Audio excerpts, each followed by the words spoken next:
এই নদীকেন্দ্রিক মানুষের ইতিহাস ঐতিহ্য তুলে ধরার চেষ্টা করব।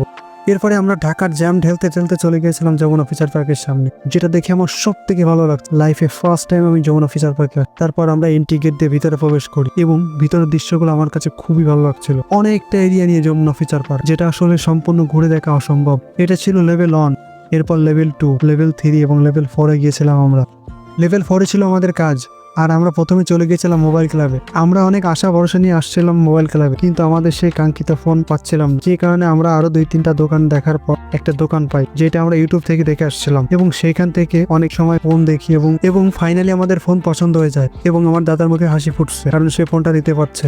এরপর আমরা টাকাগুলো বুঝিয়ে দিই এবং আমরা সকল কিছু বুঝিয়ে নিই। ফোনটার দাম নিয়েছিল মাত্র 38,000 টাকা সবকিছু দিয়ে। দেন আমরা চলে গেছিলাম নিচে, এবং আমার কাছে যমুনা ফিচার খুবই ভালো লেগেছে, এবং আপনাদের কাছে কেমন লেগেছে অবশ্যই কমেন্ট করে জানাবেন। আজকের ব্লগটা এখানেই শেষ করতেছি। সবাই ভালো থাকবেন, সুস্থ থাকবেন, টাটা।